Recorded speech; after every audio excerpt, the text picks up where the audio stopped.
You do everything right. You are the first one to offer help. You are the listener, the shoulder to cry on, the peacemaker. You avoid conflict at all costs. You swallow your own needs to make sure everyone else is comfortable. And yet, when promotions are handed out, you are overlooked. When relationships form, you are placed in the friend zone. And when you finally need help, you look around and the room is suddenly empty. You have probably told yourself that the world is just unfair. You've told yourself that nice guys finish last because people are selfish. But that is a lie. People aren't exploiting you because they are evil. They are exploiting you because you are signaling loudly and clearly that you are meant to be exploited. You are not suffering from an excess of virtue. You are suffering from a psychological pathology known as pathological agreeableness. And today we are going to dissect why your niceness is actually your most dangerous liability. The definition of nice. We need to start by destroying a definition you hold dear. You believe that being nice is the same thing as being good. It is not. The word nice comes from the Latin word nescius, which means ignorant or unaware.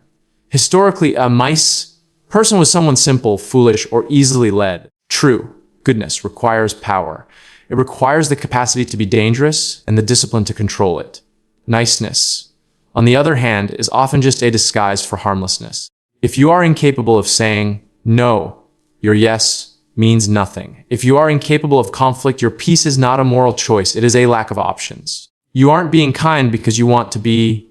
You are being kind because you are afraid of what will happen if you aren't.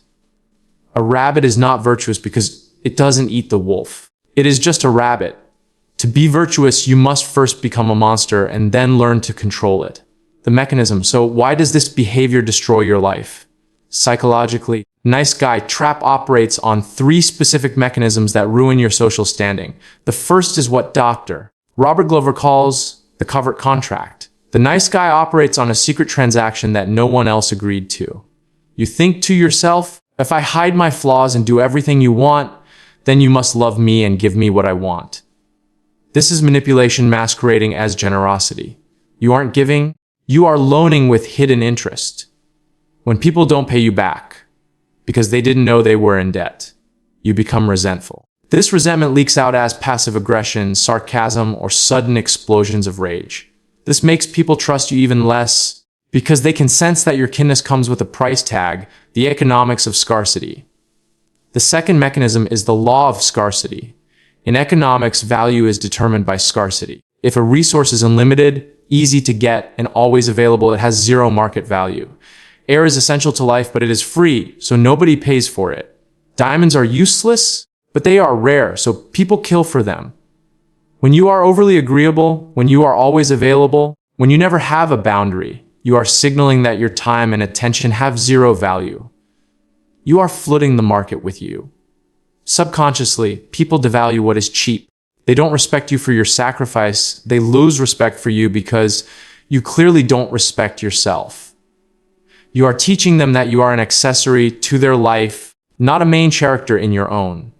The predator's radar. The third mechanism is the most dangerous. It is the predator's radar.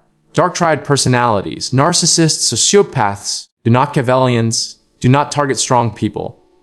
They look for specific biomarkers of submission. They look for the person who smiles when they are insulted. They look for the person who apologizes for taking up space. Your niceness is blood in the water. It tells the manipulator, I will not fight back. I will accept your reality over mine. You aren't being polite. You are volunteering to be a victim. By failing to show your teeth, you are inviting the wolves to feast. The protocol integrated aggression. So what is the alternative? Do you have to become a bad person to be respected? No. You have to become a dangerous person who chooses to be kind. Psychologist Carl Jung talked about shadow, the dark, aggressive, selfish part of your psyche. The nice guy tries to repress the shadow. He pretends it doesn't exist. You need to integrate your aggression. You need to realize that being disagreeable is a predictor of career success. Disagreeable people protect their time. They negotiate their salary. They define their boundaries. People feel safe around a strong person who chooses peace. People feel anxious around a weak person who has no choice but peace because they know that person will crumble the moment things get hard. Action steps. How do you escape the trap?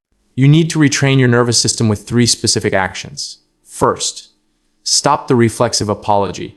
Track how many times a day you say sorry for things that aren't your fault. Standing in someone's way.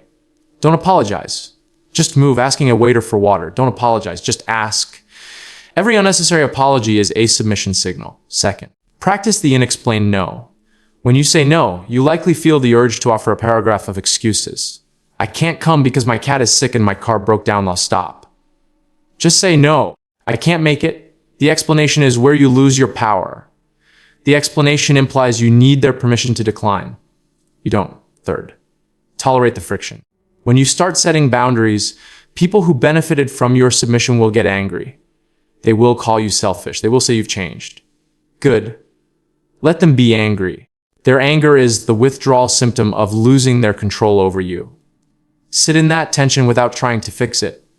That tension is the feeling of your self-respect growing. Kindness is a gift you give to others. Niceness is a tax you pay to society because you are afraid. Stop paying the tax. Now, once you stop being a nice guy, you are going to encounter a specific type of person who hates your new boundaries more than anyone else. These are the narcissists. They act differently than everyone else, and if you don't know their playbook, they will drag you back down into submission. I've analyzed the specific phrases narcissists use to silence you in this video right here. It's the next step in your defense training. If you found value in this analysis, make sure to subscribe and turn on notifications because we are just scratching the surface of the dark psychology you need to survive. Click here to learn how to spot the narcissist, and I'll see you there.